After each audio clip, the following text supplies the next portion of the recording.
Hi, John Martinez here with First Choice Business Brokers. And a lot of business owners, whether they're thinking about selling their business or not, wonder, how much is my business worth? So let me tell you how we figure that out.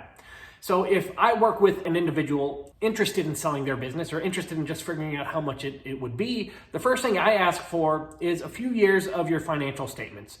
So 3 years of profit and loss statements, current balance sheet, 1, 2, or 3 years of tax returns. All those things help tremendously. The most important of those three are going to be your balance sheet and your profit and loss statements. We do use tax returns to verify a few things, look for officer compensation, things like that. But the most important are going to be that balance sheet and the profit and loss statements for the last 3 years, last 3 full years. And if you happen to have a year to date for the current year, that's extremely helpful as well. Here's what I do with them.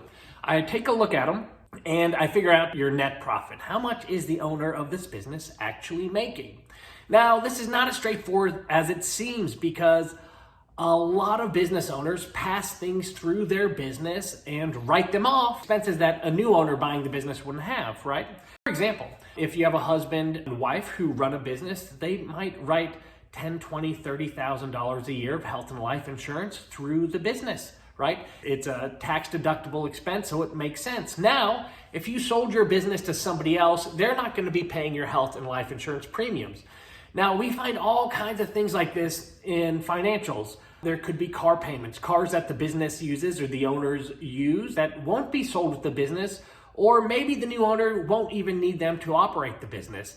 Cell phones, and just a myriad of other expenses that we can back out. We call them add backs because we add those back into the profit of the business. Once we go through those financials and we figure out how much is the owner of the business actually making, then we're going to take that number and we're going to give it a multiple. We're going to multiply it by a certain number to come up with the value of the business.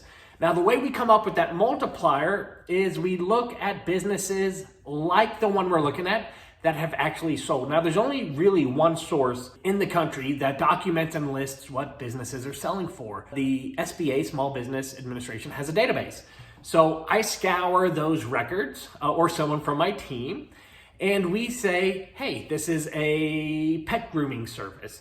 So let me find all the pet grooming services that have sold in the last year or two that do around the same amount of sales, have about the same profit margins, and that is where I come up with my numbers. I look at all those like businesses and I can say, for example, it looks like pet grooming services, and I'm just making this up, I haven't done the research on this one, but just for the sake of this video, hey, it looks like they're selling for about 3 times discretionary earnings. Discretionary earnings is just a fancy term for what I described a moment ago, how we find the true profit of the business. Not what's on the P&L, but how much profit through all different ways is the owner actually taking. So let's say it is a 3x multiple. Let's pretend that the business does $500,000 a year in profit or seller's discretionary earnings. Well, you just multiply it. It's going to be $1.5 million sale price for that business. Now, I'm not going to give you a $1.5 million sales price. There's a few other factors I look at. How long has the business been established? How active is the owner or owners in the business? And there's a few other things like that that can really build the strength of the business and increase that multiplier. So once I tweak it and figure it out, I'm going to give you a range, and I'm going to say something to the effect of, Bob, listen, I believe that this business could sell for somewhere between $1.4 and $1.65 million.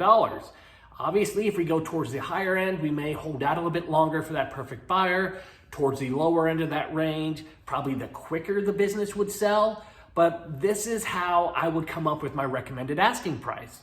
So that's how we value businesses here at First Choice. That's how I personally do it and all the members of my team do. Again, we have locations throughout the country. So if you are a business owner and you're considering selling your business, or you're just curious about how much is my business worth, there's probably a link or something somewhere around this video that you can click on to contact me or my team and get more information. And also, if you are an investor or somebody who owns a business and wants to expand, or maybe you're thinking about buying your very first business, contact us as well, because we have a database of hundreds, if not thousands, of businesses for sale, and perhaps we could find the perfect fit for you.